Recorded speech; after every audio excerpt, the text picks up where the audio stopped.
Hello students, આજે આપણે ઉત્પાદન સંચાલનમાં લઈશું નવમો પ્રશ્ન, ઉત્પાદન અંકુશનો અર્થ અને તેની પ્રક્રિયા.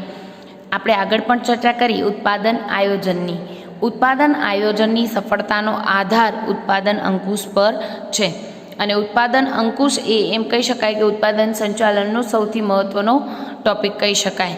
અને તમને યુનિવર્સિટી એક્ઝામમાં પણ ઉત્પાદન અંકુશનો અર્થ અને પ્રક્રિયા ઘણી વખત પૂછાયેલું પણ છે. ઉત્પાદન અંકુશ એટલે શું? તો કે આયોજન મુજબ જે નક્કી કર્યું છે એ મુજબ થાય છે કે નહીં એ જોવું, એને કહેવાય ઉત્પાદન અંકુશ. એટલે જો આયોજન મુજબ ન થતું હોય તો સમયસર લક્ષ્યાંકો સિદ્ધ થઈ શકે નહીં. એટલે આયોજનની સફળતાનો આધાર અંકુશ પર છે. વિગતે વ્યાખ્યા જોઈએ તો ઉત્પાદન અંકુશ એટલે શું? તો કે ઉત્પાદન આયોજનમાં નક્કી કરેલ વસ્તુનું નક્કી કરેલ વિધિ અને પદ્ધતિ પ્રમાણે ઉત્પાદન થાય છે કે નહીં તેની ચકાસણી કરવી એટલે ઉત્પાદનનો અંકુશ.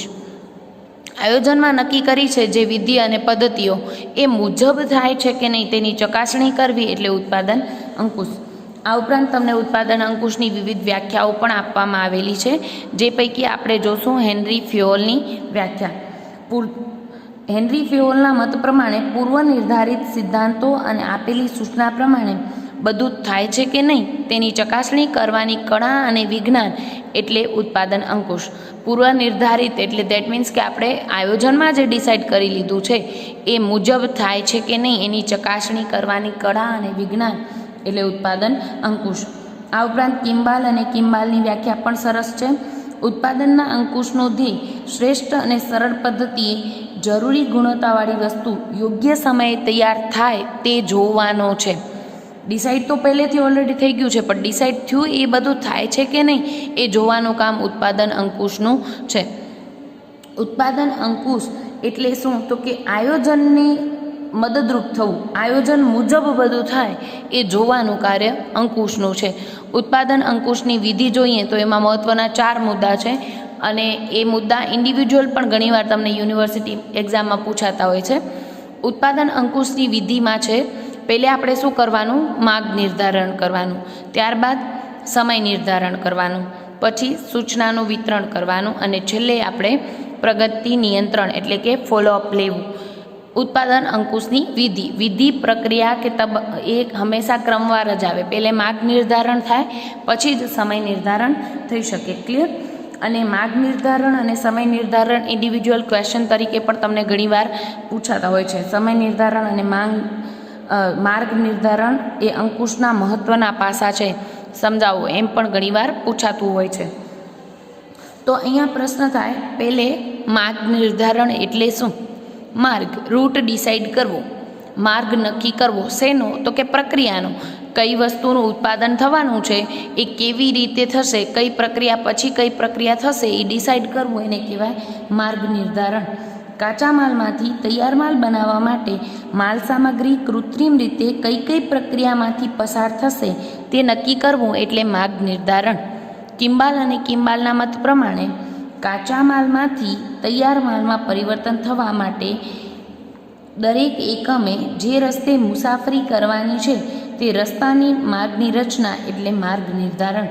આમ ઉપરની વ્યાખ્યા પરથી આપણે કહી શકીએ કે માર્ગ એટલે શું? તો કે અંકુશનું એ મહત્ત્વનું અને પહેલું સોપાન છે.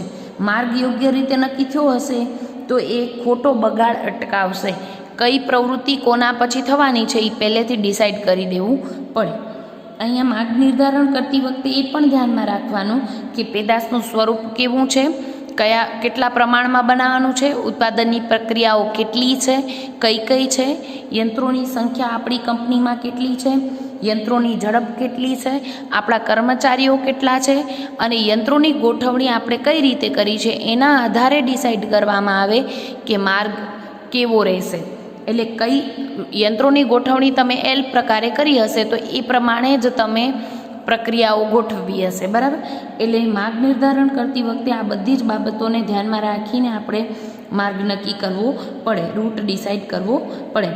અને ખાસ કરીને જ્યારે ઉત્પાદનનો પ્રકાર કેવો છે એના આધારે પણ માર્ગ નક્કી થતો હોય છે. ઘણીવાર સતત ઉત્પાદન હોય તો આપણે સતત ઉત્પાદન આગળ જોઈ ગયા છીએ તો એમાં એક વખત ડિસાઇડ કરી લીધું કે આવી રીતે જ ઉત્પાદન કરવાનું છે, આ પ્રક્રિયા પતે એટલે બીજી પ્રક્રિયા પૂરી થાય એટલે ત્રીજી પ્રક્રિયા, આવી રીતે કન્ટિન્યુઅસ ચાલુ જ રહેવાનું છે, તો એમાં વારાઘડી યંત્રોની ગોઠવણી કરવી પડતી નથી.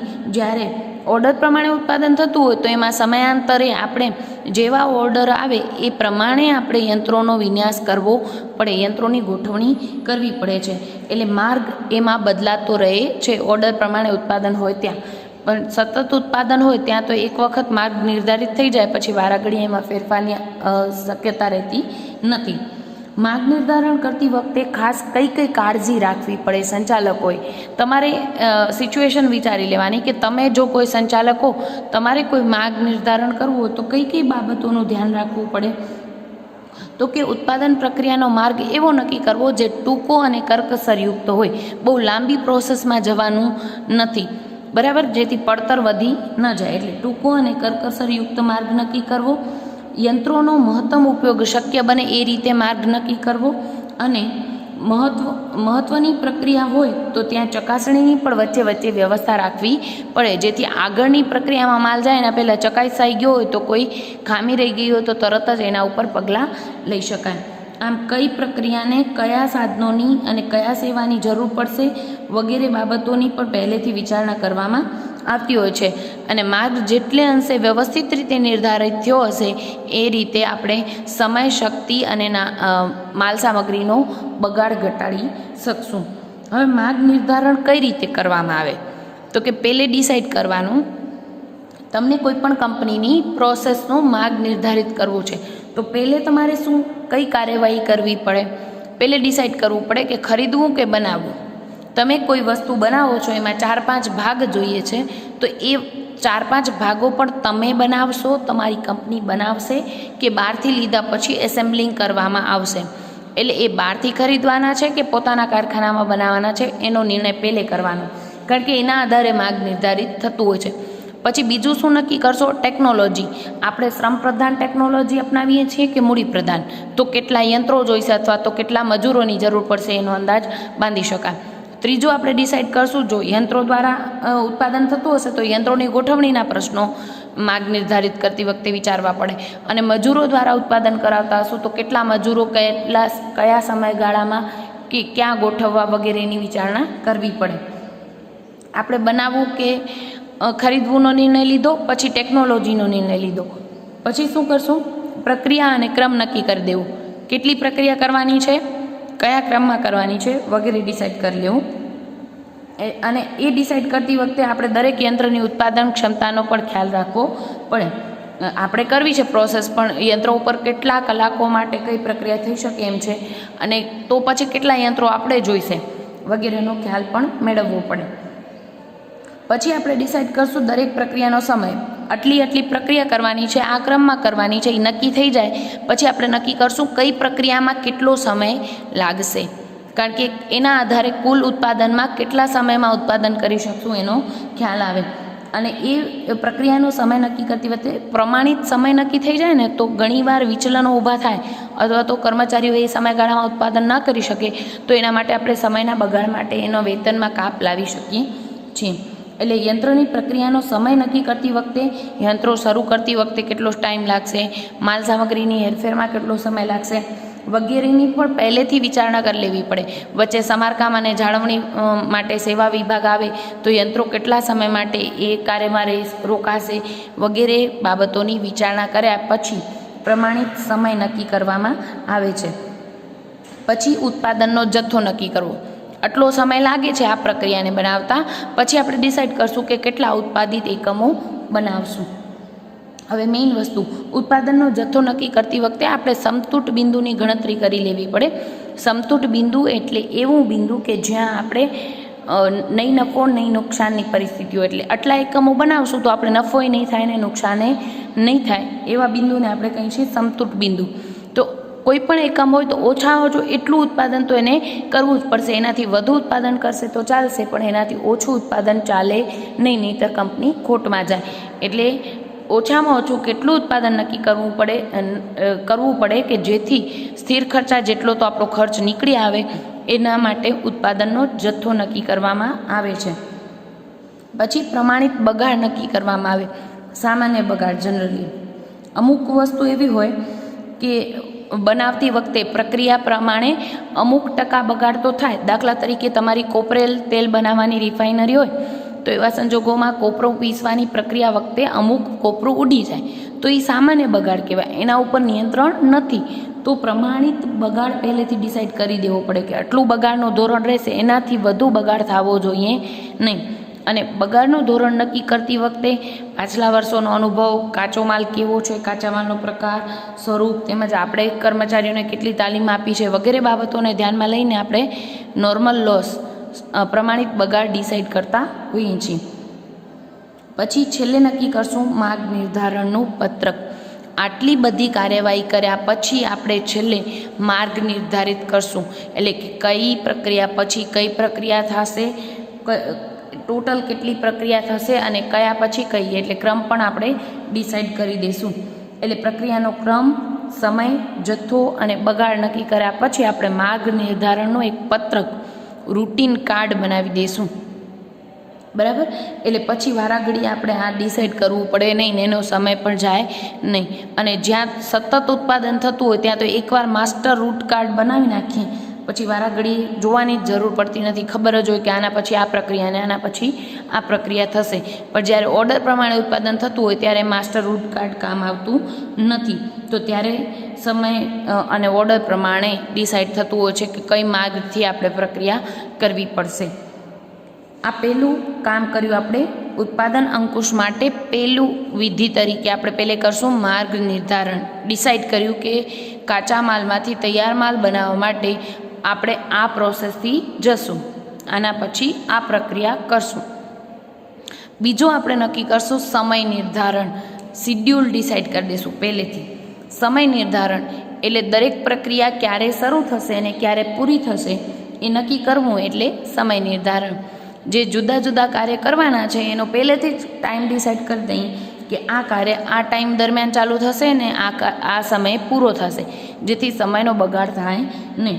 ઘણીવાર એવું બને કે એક જ વસ્તુ બે યંત્ર પર બનાવી શકાતી હોય ત્યારે કઈ વસ્તુ કયા યંત્ર ઉપર બનાવવામાં ઓછો સમય લાગે છે વગેરેની વિચારણા કરવી પડે. અને એના માટે વિવિધ ગાણિતિક મોડેલનો ઉપયોગ કરીને આપણે કયા યંત્ર ઉપર કઈ વસ્તુનું ઉત્પાદન ક્યારે કરશું એ ડિસાઇડ કરવામાં આવે છે.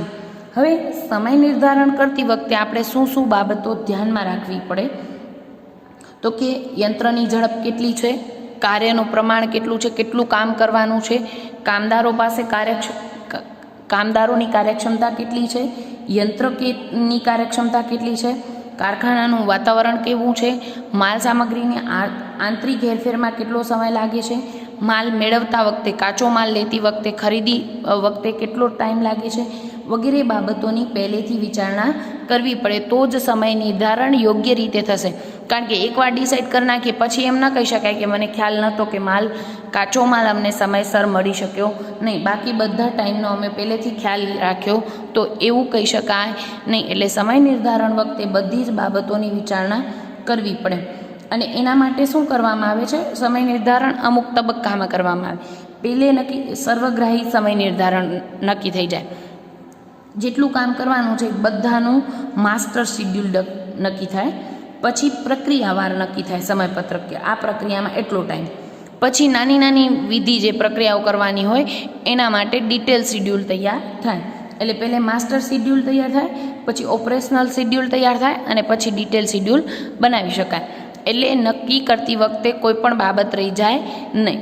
અને જ્યારે સમય નિર્ધારણ કરીએ છીએ ત્યારે આપણે ગતિ નિરીક્ષણ અને સમય નિરીક્ષણને ધ્યાનમાં રાખવું પડે. આ ગતિ નિરીક્ષણ એટલે શું તો કે કામદાર કઈ પ્રવૃત્તિ કેવી રીતે કરે છે જેથી કેટલું કાર્ય કરી શકશે એ આપણે ચોક્કસ અંદાજો બાંધી શકીએ. હવે એના માટે ઘણીવાર યંત્રવાર કેટલા સમયમાં કેટલું ઉત્પાદન થશે એ આલેખ દ્વારા પણ બતાવવામાં આવતું હોય છે, જેને ગેન્ટ ચાર્ટ કહેવામાં આવે છે.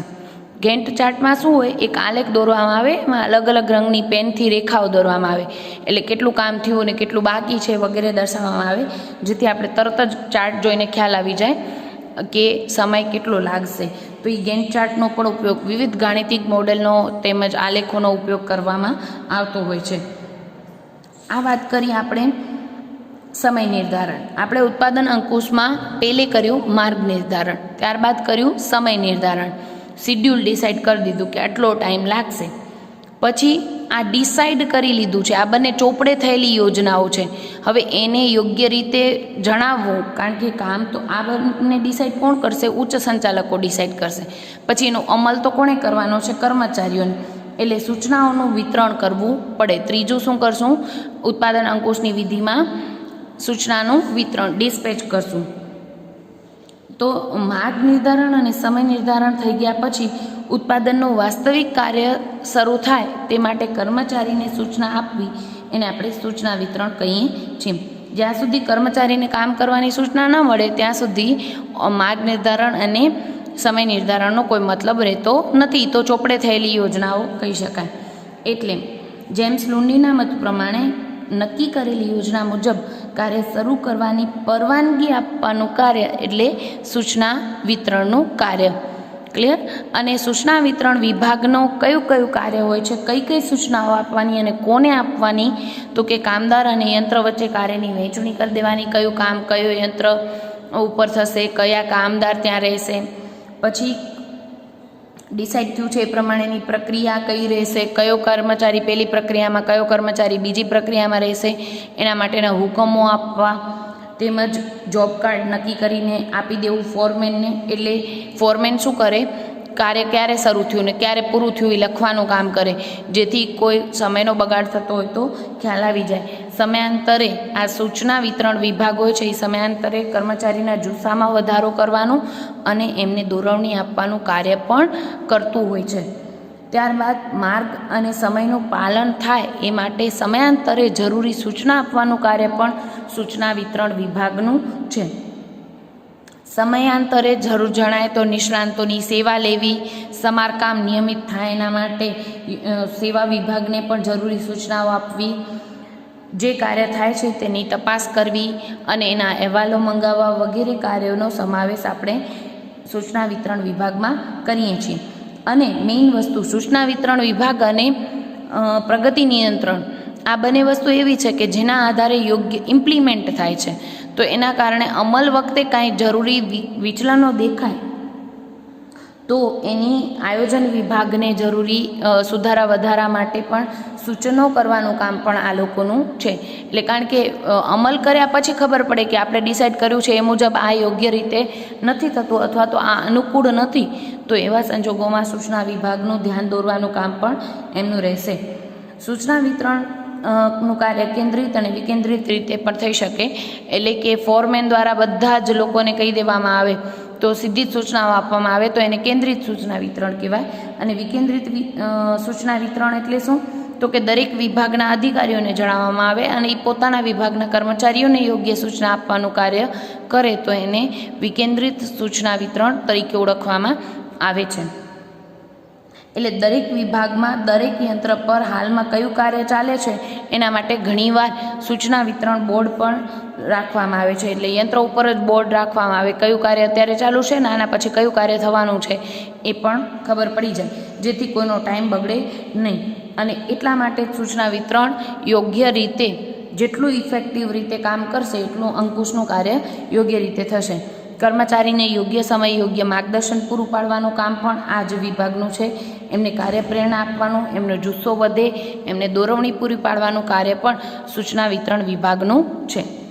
અને છેલ્લું છે પ્રગતિ નિયંત્રણનું કાર્ય, ફોલોઅપ, સૌથી મહત્ત્વનું કામ. કારણ કે ગમે તેટલું સરસ ડિસાઇડ કર્યું હોય પણ એ મુજબ થાય છે કે નહીં, અંકુશનું કાર્ય પણ યોગ્ય રીતે થાય છે કે નહીં, માર્ગ નિર્ધારણ કર્યું એ મુજબ કામ થાય છે, સમય ડિસાઇડ કર્યો એ સમય પૂરતો છે કે કેમ વગેરે સમયાંતરે ચેક કરતા રહેવું એને કહેવાય ફોલોઅપ લેવું.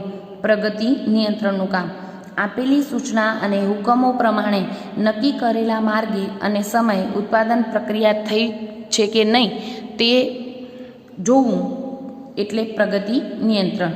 તેની તપાસ કરવી એટલે પ્રગતિ નિયંત્રણ. હુકમો આપી દીધા, માર્ગ અને સમય પણ નિર્ધારિત કરી દીધો, પણ એ મુજબ થાય છે કે નહીં એ જોવાનું કાર્ય પ્રગતિ નિયંત્રણનું છે.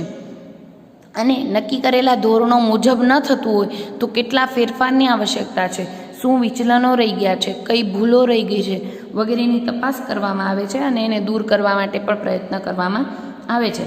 દાખલા તરીકે આપણે ઉત્પાદન ડિસાઇડ કરી દીધું હોય 500 કે 1000 એકમ, ડિસાઇડ કરી દીધા, પણ હકીકતમાં એનાથી ઓછું ઉત્પાદન થયું. તો ઓછું કેમ થયું એની તપાસ કરવામાં આવે છે, અને એના કારણ અલગ અલગ હોઈ શકે. દાખલા તરીકે ઘણીવાર એવું બને કે કામદારોની ગેરહાજરી હોય, યંત્ર સમયે જ બંધ પડી ગયું હોય, એટલે કર્મચારીઓ તો કામ કરવા રેડી હોય પણ યંત્રો બંધ પડી ગયા હોય, અથવા તો લાઇટ ચાલી ગઈ હોય તો ઉત્પાદન ન થઈ શકે. ઘણીવાર કાચો માલ ન મળી શક્યો હોય તો પણ ઉત્પાદન અટકી પડે. તો આવા સંજોગોમાં જે પણ કાર્ય નથી થઈ શક્યું તો એના કારણો શું છે એની તપાસ કરીને એને દૂર કરવા પ્રયત્ન કરવાનું કામ પ્રગતિ નિયંત્રણનું કહી શકાય.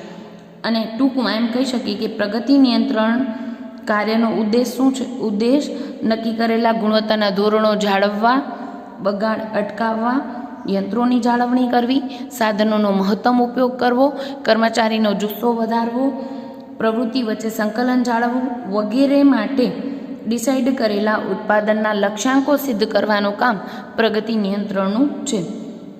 અને પ્રગતિ નિયંત્રણોનું કામ નિરીક્ષકો દ્વારા કે સુપરવાઇઝરો દ્વારા થતું જોવા મળે છે. આમ ઉત્પાદન આયોજન અને ઉત્પાદન અંકુશ એ બંને ઔદ્યોગિક એકમની મહત્ત્વની પ્રવૃત્તિ કહી શકાય. એફજી મુરેએ તો કહ્યું છે કે ઉત્પાદન આયોજન અને અંકુશ એ એકમના નાડી તંત્ર સમાન છે. જેમ નાડી તંત્ર માનવીના હાડ માંસને વ્યવસ્થિત રાખે તેવી જ રીતે ઉત્પાદન આયોજન અને અંકુશ પણ એકમની ઉત્પાદકીય પ્રવૃત્તિઓને સુગ્રથિત રાખે છે.